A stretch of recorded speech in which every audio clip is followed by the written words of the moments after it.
Ini adalah Ubud Food Festival yang ke-8. Ubud Food Festival pertama itu tahun 2015, namun 2 tahun break saat COVID. Jadi ini kali ini yang ke-8. Tahun ini kita mengangkat tema street food. Jadi kami ingin meng-highlight street food dari berbagai daerah di Indonesia dan juga Asia Tenggara. Kami hadirkan dalam berbagai program dan juga di tenan-tenan makanan. Jadi yang menjadi spesial tahun ini, selain tentu saja temanya berbeda dari tahun lalu, tahun ini kita membuka akses gratis ke area Taman Kuliner, yaitu area utama festival yang ada di sini sekarang. Harapannya adalah semakin banyak orang bisa menikmati Ubud Food Festival.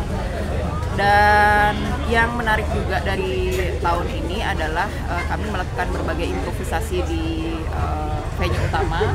Jadi kami mengantisipasi hujan dengan memasang atap, yang mana tahun lalu hujannya cukup intens 3 hari. Jadi tahun ini kami berupaya mengantisipasi tersebut agar pengunjung lebih nyaman. Kemudian ada berbagai aktivitas juga untuk anak-anak, ada odong-odong, ada nail art, dan ada aktivitas lainnya. Dan juga yang spesial tahun ini adalah kami mengkurasi tenan-tenan yang ada di festival itu. Kami cukup happy gitu ya dengan kurasi yang dihasilkan tahun ini gitu, karena representasinya cukup bervariasi. Jadi ada makanan Indonesia baik dari Papua maupun dari daerah lainnya, ada juga makanan dari Asia Tenggara, jadi ada Vietnam, Thailand, terus ada Jepang juga. Jadi harapannya orang datang ke Ubud Food Festival itu cukup datang ke satu tempat bisa menikmati berbagai jenis makanan dan juga berbagai jenis program gitu.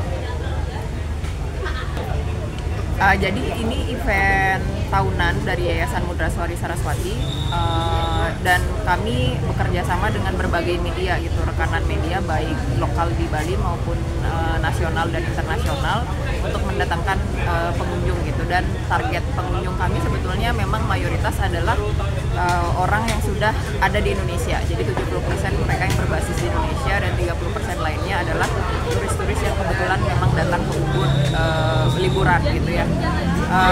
Dan ini juga kita targetkan sebetulnya untuk lebih banyak menarik lokal gitu, karena kami ingin mereka juga lebih aware gitu dan lebih tahu bagaimana sih sebenarnya dunia kuliner, apa yang sedang terjadi di dunia kuliner Indonesia, Asia dan juga global gitu. Jadi di sini sebetulnya teman-teman bisa belajar gitu dan bertemu juga dengan berbagai stakeholder dari bidang kuliner yang ada di Indonesia maupun di luar negeri. Kalau program-program Ubud Food Festival itu sangat bervariasi ya. Jadi yang membedakan kita dengan food festival lain itu kita tidak hanya menyediakan stand makanan, tapi kita juga menghadirkan berbagai pilihan program yang memang kita desain itu untuk orang-orang yang memang menggeluti dunia kuliner gitu. Jadi untuk mereka-mereka yang memang getol di dunia kuliner, mereka selain bisa datang mencicipi makanan di booth makanan, mereka juga bisa belajar lebih dalam gitu dengan mengikuti berbagai program yang kita sajikan. Di antaranya tuh ada program diskusi, kemudian ada program masterclass, mereka bisa belajar dengan chef-chef ternama. Kemudian juga ada special event, mereka bisa ikut eksklusif dinner atau lunch di berbagai restoran yang ada di sekitaran Ubud, bersama dengan para chef bintang yang kami hadirkan dari luar gitu.